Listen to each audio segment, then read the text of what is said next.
And when your wife watches that, like, does she watch your kissing scenes? Oh, she does. She watches and everything. Does she critique it and say, oh, you don't kiss me like that, but no. why are you kissing this person this way? No, my wife has no problem with how I kiss her. I think I'm doing a good job there. But most important thing is we talk about all my physical scenes before I do them, because it's important to have full disclosure that way, just so that she's comfortable with it. And obviously, you know, the importance of those scenes to the entire story, those things are important, just so it doesn't make her feel like they just throw in kissing scenes into the script and then you guys just like to kiss each other, basically. So we have all that conversation before. And then, I mean, I'd still feel a bit antsy, you know, when she gets to watch the film, and I just hope that it's, you know, we're not gonna get weird or anything. But so far she's been pretty incredible, and then she would say, oh, that scene was great, you know. And I know I have a new film coming out that I shot in Brazil that has a lot of details, so I'm a bit antsy as to how she'd feel when she sees that. But so would you say she sort of gives you approval before taking on scripts, like it's a collaborative decision? Yes and no. No, because it's still my job, you know, and it's how I feel about the project that is important, you know.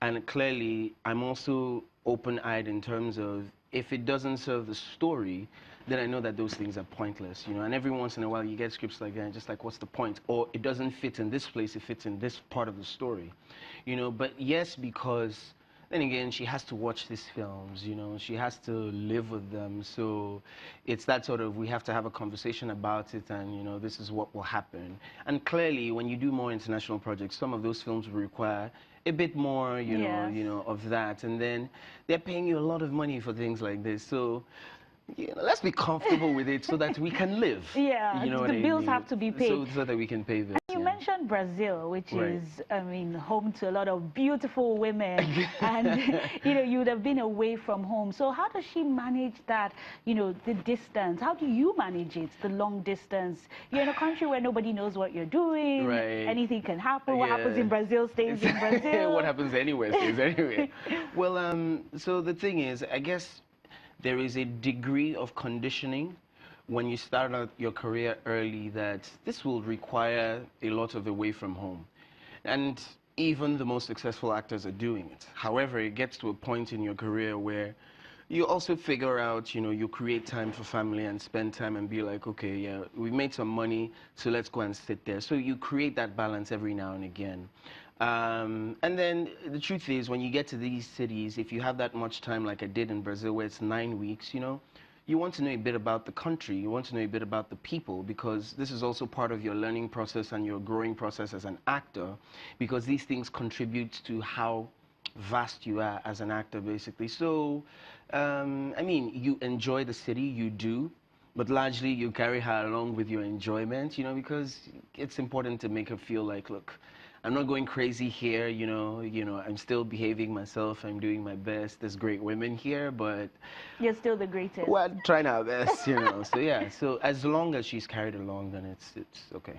Okay, so we haven't been seeing you a lot in a lot of local productions, maybe compared to when you first started your career. Like you'd be in all these Asaba movies, you'd be in the I actually haven't done an Asaba movie before. Never? No. So you've only done, say, the BC movies? Well, in a manner of speaking, and this is not a matter of choice. It's just, I just feel like I'm not asking for too much if I'm saying let's have a conversation about this movie. Because if you call me today and you say you want to start shooting tomorrow, then I don't have the time to read the script. I don't have the time to decide on if I like it. You know, and many of the times the people who reached out for me for stuff like that, it was just, look, if you're planning to shoot in 2 days, you know, and other things are going on in my life, then I can't tell you that I'm going to do it. So it wasn't a case of I'm never going to do an Asaba movie. And then you hear the stories of what the process is like, and, you know, and I'm just saying, look, if we're going to do this, there are just a few things you're asking for to just be done properly. You're not asking for too much. I'm not trying to be a diva or a diva. It's just bare necessities of making or ensuring a healthy work environment, basically. Well, I would say maybe you've been in less low-budget movies, less, you know, movies that don't go to the cinema, movies that don't have international release dates. So you're doing more, focusing more on the international work, on the work that you love. And I think my question will definitely be, you know, what more can we expect? Any local projects, any international projects? Do we need to save our money to travel for these festivals? Well, I mean, I'm shooting something for African Magic at the moment. It's a series called Eve, which is why I'm actually here. But outside of that, I'm in the season where I'm hedging my bets in different places, you know, and I can't say too much until, you know, things begin to crystallize. But yeah, I'm looking at the things that are in the works for projects outside of Nigeria, and until things solidify, then I'm just going to keep quiet. So you can't tell us about any other international projects? The only thing I can say is the project in Brazil should be out sometime at the end of this year or early next year. That's the most that I can say, and then we will start unveiling things as they come. Okay. Yeah. And you do have downtime. What do you do during that downtime when you're not acting? I spend time with myself, actually. And the truth is that things that I would like to develop, you know, things I've been working on, going on in your head, and putting pen to paper, trying to figure out how these things will happen. And I don't know that they will happen immediately, but at least I'm getting them ready for that period. And then it gives you time to also, I guess, catch up on your reading, you know, and then to just figure out research, just figure out things happening around the world, and just making yourself a bit more knowledgeable about what's going on around and things. So those things are important, because once you keep working and keep relating with, it's like you're outside of every other thing around the world. But I use that to, you know, to remain human, so to say. You mentioned putting pen to paper. Will you say you joined the crop of actors who are publishing books? Give us an expose.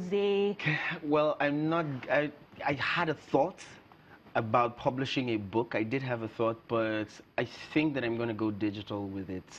So, I mean, the book will probably come after that. The book was going to come before, but I think I'll start with digital first, and then I'll put my thoughts, you know, in print. And will there be any juicy details, like the first line? What will it be about? Sell it to me. I would love to read more biographies from actors. No, but it's not going to be a biography. I think that the biography will come much later, because I'm still, you know, I'm still figuring a lot of things out.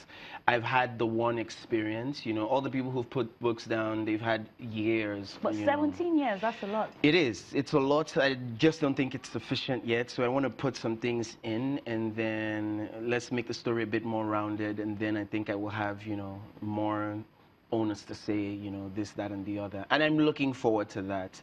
But I think I want to try something that is a bit more educative first before I go into anything like a biography. Okay, so maybe, because I find a lot of actors don't have so much source material when it comes to, you know, their local counterparts. So I think having an educative book, you know, it gives more room for, you know, for it on the syllabus, in our curriculum, things that people can use and really relate to. I think so. In the past 1 year, I mean, we're in the second half of the year, what has been that memorable acting experience? In the past year, I think the memorable acting experience has probably been this project I'm working on now. And it has many memories. But most important is the fact that I'm meeting new actors. Ebenezer Eno, who is one of them. And it's incredible because it's one of the platforms that, you know, basically gives people, you know, that you don't know, who are acting, who are looking for how to get out. You start seeing new faces. Because I've worked long enough and I know the people who have been around for a while. But as an actor, it's also important for you to know the people that are coming, and there are usually no platforms for that. So I think for me, it's one of the most important things that this platform is actually opening up those doors to people who are also good actors, and we're just getting to see them now. Okay, and I think before I let you go, my final question will be, and I say this on behalf of your fans, that it's your birthday, where the party at, and what message do you have for the fans? Well, first of all, where the party is in everyone's house. So once they cook Sunday rice and they're about to eat it, just say, oh, happy birthday, OC. And that's all of us having a party. You know, but I just want to say thank you to all of you for the celebration. It's been crazy on social media. Thank you so much. I really appreciate the love. And thank you, Ukeje, for being our guest on today's episode of Rubbin Minds. Happy birthday again. Thank you. And this is where we'll wrap up the show. My name is Isabella Akinshe. And remember, you've never heard young people speak like this on Rubbin Minds. Ebuka Obiochindu returns next week with yet another episode of Rubbin Minds. Thank you for watching. Goodbye.